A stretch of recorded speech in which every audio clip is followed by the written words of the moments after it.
Tidak dapat dipungkiri, iptek sering disalahgunakan sebagai sarana negatif karena arus globalisasi. Tapi, karena adanya nilai-nilai Pancasila dalam iptek, kita harusnya bersyukur dengan teknologi yang bisa memakmurkan masyarakat, mencerdaskan anak bangsa, dan mengembangkan pembangunan negara Indonesia tercinta.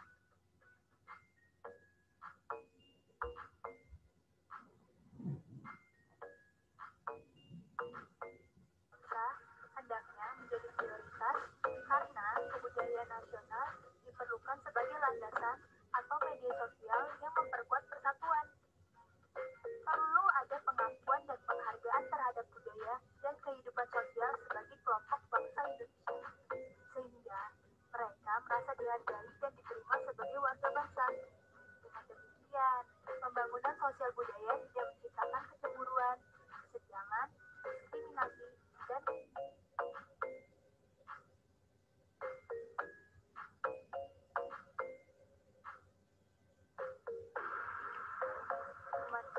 dengan mendasar pada tujuan demi kesejahteraan rakyat secara luas.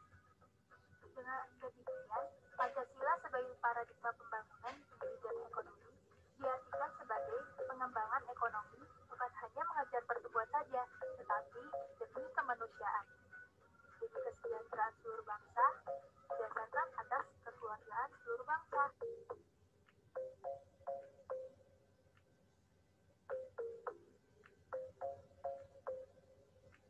Kita selaku warga negara harus ditempatkan sebagai subjek atau pelaku politik, bukan sekedar objek politik.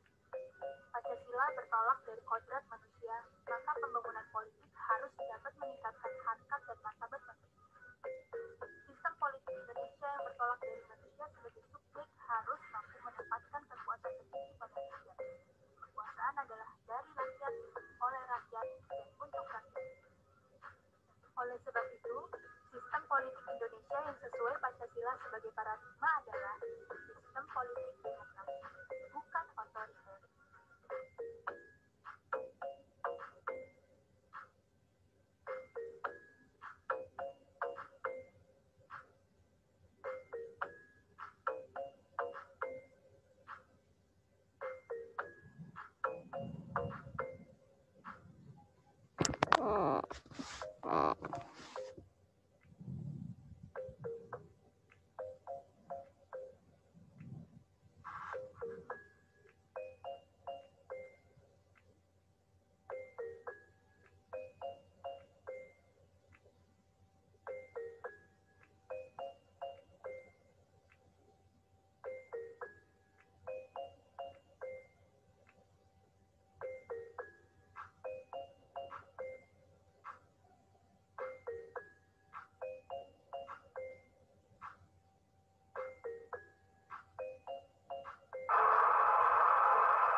Bangsa Indonesia dan jiwa yang berseri-seri, mari berjalan terus, jangan berhenti.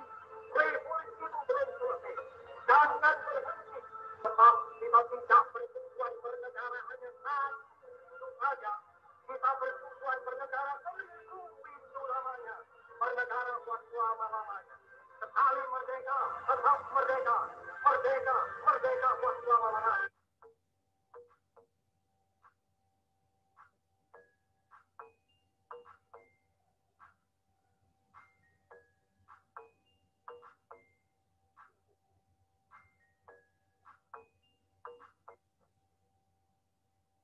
Assalamualaikum warahmatullahi wabarakatuh. Perkenalkan, kami dari kelompok 8. Di sini kami akan mempresentasikan materi tentang Pancasila sebagai paradigma kehidupan dalam bermasyarakat, berbangsa, dan bernegara. Sebelum memulai presentasi, alangkah baiknya saya memperkenalkan nama anggota kelompok terlebih dahulu. Yang pertama ada Dwi Elizar, yang kedua ada Resti Febrianti, yang ketiga ada Merali, yang keempat ada saya sendiri Wahyu. Pada materi pertama, yaitu dijelaskan oleh saya sendiri. Pengertian paradigma. Menurut Kayalan, istilah paradigma pada awalnya berkembang dalam dunia ilmu pengetahuan, terutama kaitannya dengan filsafat ilmu pengetahuan. Pengertian paradigma dibagi menjadi dua. Yang pertama ada secara etimologis dan secara terminologis. Secara etimologis, istilah paradigma pada dasarnya dari kata para yang artinya disebelah ataupun disambung, dan kata digma yang artinya teladan, ideal, model, ataupun arti. Yang kedua ada secara terminologis. Secara terminologis, istilah paradigma diartikan sebagai sebuah pandangan ataupun cara pandang yang digunakan untuk menilai dunia dan alam sekitar, yang merupakan gambaran ataupun cara-cara untuk menjabarkan berbagai macam permasalahan dunia nyata yang sangat kompleks. Paradigma dapat diartikan sebagai pendapat awal yang secara teoritis dapat dijadikan sebagai suatu sumber hukum, metode, serta penerapan dalam ilmu pengetahuan. Pancasila dalam paradigma dapat dikonotasikan sebagai sumber nilai, kerangka, orientasi dasar, sumber asal, serta arah dan tujuan dari suatu perkembangan ataupun perubahan, serta proses. Yang kedua ada Pancasila sebagai paradigma pembangunan. Indonesia adalah negara yang berkembang sehingga membutuhkan pembangunan nasional. Pembangunan adalah sistem nilai acuan, kerangka acuan berpikir, pola acuan berpikir atau jelasnya sebagai sistem nilai yang dijadikan sebagai kerangka landasan, kerangka cara, dan sekaligus sebagai kerangka dalam menentukan arah tujuan bagi yang menjalankan. Pembangunan dilaksanakan dari berbagai bidang yang mencakup seluruh aspek kehidupan manusia, yaitu dalam bidang politik, bidang ekonomi, bidang sosial budaya, dan bidang pertahanan keamanan.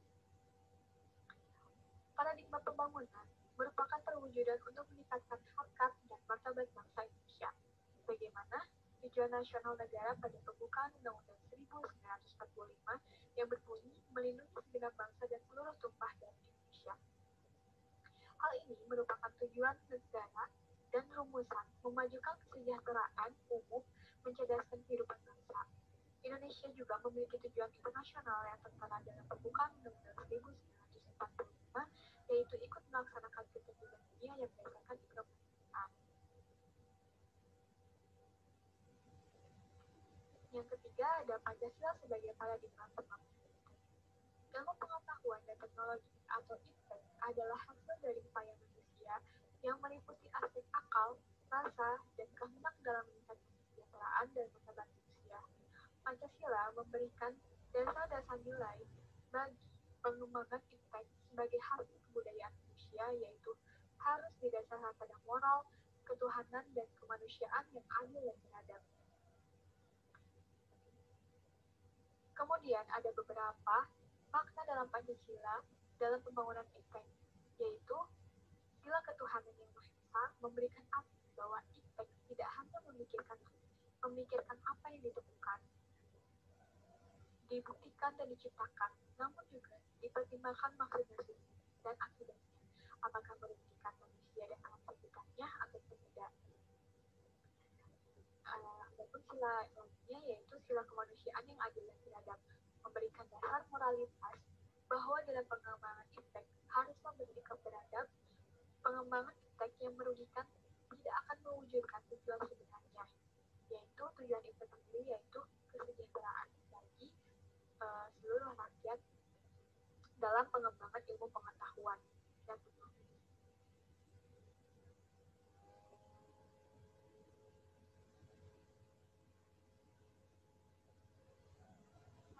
Selanjutnya akan dibacakan oleh saya, yaitu Pancasila sebagai paradigma pembangunan oleh Dr. Yudi Hatta, yang ada sebagai paradigma di bidang politik, Pancasila sebagai paradigma dalam pembangunan ekonomi, Pancasila sebagai paradigma pembangunan antar umat beragama, Pancasila sebagai paradigma di bidang hukum, yang terakhir ada Pancasila sebagai paradigma dalam pembangunan sosial budaya.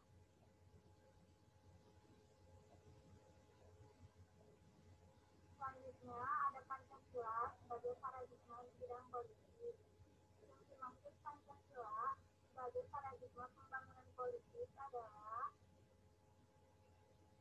meletakkan nilai-nilai yang terkandung dalam Pancasila sebagai sumber nilai politik. Sumber nilai politik harus mengacu pada nilai-nilai Pancasila, terutama sila keempat, di mana semua praktik politik harus berkembang atas kerakyatan. Hal ini dikarenakan warga negara merupakan pelaku politik, sehingga masyarakat harus mampu menempatkan kekuasaan tertingginya sebagai warga negara Indonesia yang menganut sistem politik demokrasi di mana kekuasaannya dari rakyat oleh rakyat dan untuk rakyat. Kemudian ada Pancasila sebagai paradigma di bidang hukum. Tujuannya untuk melindungi segenap bangsa Indonesia dan seluruh tumpah darah Indonesia. Hal ini mengandung makna bahwa tugas dan tanggung jawab tidak hanya oleh penyelenggara negara saja, tetapi juga rakyat Indonesia sebagai keseluruhan. Atas dasar tersebut, sistem dan keamanan adalah pengikut sertakan seluruh komponen bangsa. Sistem pembangunan, pertahanan, dan keamanan Indonesia disebut sistem keamanan rakyat Indonesia. Materi selanjutnya adalah Pancasila sebagai paradigma dalam pembangunan ekonomi. Sesuai dengan paradigma ini, dalam pembangunan ekonomi, sistem ekonomi harus berdasarkan pada moralitas, ketuhanan, dan kemanusiaan. Hal itu bertujuan untuk mensejahterakan rakyat secara keseluruhan. Pengembangan ekonomi harus mampu menghindarkan diri dari monopoli serta persaingan bebas yang nantinya akan memberikan keuntungan besar pada pihak-pihak yang kuat dalam bidang ekonomi. Sedangkan pengusaha-pengusaha kecil akan dirugikan dengan adanya sistem persaingan bebas dalam perekonomian. Assalamualaikum warahmatullahi wabarakatuh. Saya akan mempresentasikan tentang Pancasila sebagai paradigma dalam pembangunan sosial budaya. Pancasila sebagai paradigma dalam pembangunan sosial budaya adalah mendasarkan pembangunan sosial budaya berdasarkan nilai-nilai yang telah ada dalam masyarakat. Nilai-nilai yang ada pada masyarakat pada hakikatnya merupakan dasar dan nilai-nilai yang terkandung dalam Pancasila. Dalam rangka pembangunan sosial budaya, Pancasila merupakan sumber normatif yang bertujuan untuk meningkatkan harkat dan martabat manusia, menjadi warga negara, menjadi masyarakat yang beradab dan berbudaya. Pada era globalisasi, nilai-nilai budaya yang berkembang dalam masyarakat sudah mulai tertimbun oleh budaya-budaya barat yang masuk ke Indonesia. Nyaris semua penduduk Indonesia terpengaruh oleh budaya-budaya tersebut, baik di budaya yang bersifat positif maupun budaya yang bersifat negatif. Ada juga Pancasila sebagai paradigma dalam pembangunan kehidupan antar umat beragama. Pada proses reformasi, ini beberapa wilayah negara Indonesia terjadi konflik sosial yang bersumber pada masalah SARA, terutama bersumber pada masalah agama. Hal ini menunjukkan kemunduran bangsa Indonesia ke arah kehidupan beragama yang tidak berkemanusiaan.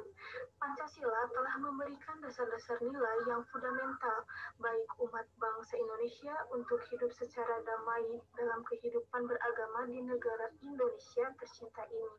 Manusia adalah sebagai makhluk Tuhan yang Maha Esa, oleh karena itu manusia wajib untuk beribadah kepada Tuhan yang Maha Esa dalam wilayah negara di mana mereka hidup. Pancasila juga memberikan dasar-dasar nilai yang fundamental baik umat beragama untuk dapat hidup secara damai dalam kehidupan beragama di negara Indonesia.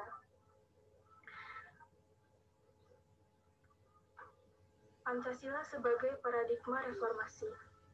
Indonesia pernah dilandai gerakan reformasi yang menyebabkan seluruh aturan main dalam politik mengalami keruntuhan, terutama praktik elit politik, yaitu KKN. Di balik berbagai macam keterpurukan masih tersisa satu keyakinan akan nilai luhur yang dinilai, yaitu Pancasila. Reformasi harus digunakan untuk menata kehidupan bangsa yang berasas Pancasila sebagai dasar negara.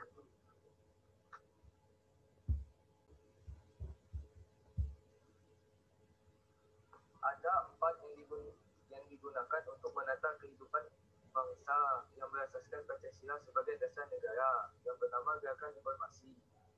Praktek KKN yang merajalela membawa rakyat semakin menderita. Bagi rakyat seharusnya memegang amanat dengan sebaik-baiknya. Pancasila yang seharusnya menjadi sumber nilai, dasar moral etik bangsa disalahgunakan sebagai alat legitimasi politik. Yang kedua, Pancasila sebagai paradigma hukum. Pada masa Orde Lama maupun Orde Baru, hal yang mengalami kerusakan parah ialah bidang hukum. Penegak hukum baik secara materi maupun tindakan sangat jauh dari kemanusiaan. Oleh karena itu, masyarakat Indonesia ingin menata kembali dengan berpedoman pada Pancasila. Yang ketiga, Pancasila sebagai paradigma reformasi politik. Landasan aksiologi atau sumber bagi nilai bagi sistem politik Indonesia tergantung dalam pembukaan Undang-Undang Dasar 1945. Pada alinea keempat yang berisi tentang cita-cita negara dan kemerdekaan, yaitu demokrasi atau kemakmuran. Dasar politik ini menunjukkan kepada kita bahawa bentuk dan bangunan kehidupan masyarakat yang bersatu sesuai sila ketiga, demokrasi sesuai dengan sila keempat. Yang keempat, Pancasila sebagai paradigma reformasi ekonomi. Kesejahteraan hanya sebagian kecil kelompok tertentu saja yang merasakannya. Krisis terjadi di Indonesia mengakibatkan ekonomi Indonesia terpuruk. Dalam kenyataan, sektor ekonomi yang mampu bertahan pada masa krisis adalah ekonomi kerakyatan yang berdasarkan Pancasila yang mengutamakan kesejahteraan seluruh bangsa.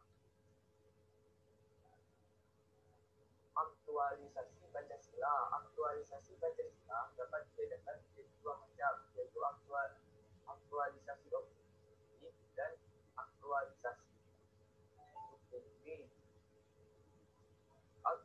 Aktualisasi Pancasila, aktualisasi objektif, yaitu aktualisasi Pancasila dalam berbagai bidang kehidupan kenegaraan yang meliputi kelembagaan negara antara lain legislatif, eksekutif, dan yudikatif.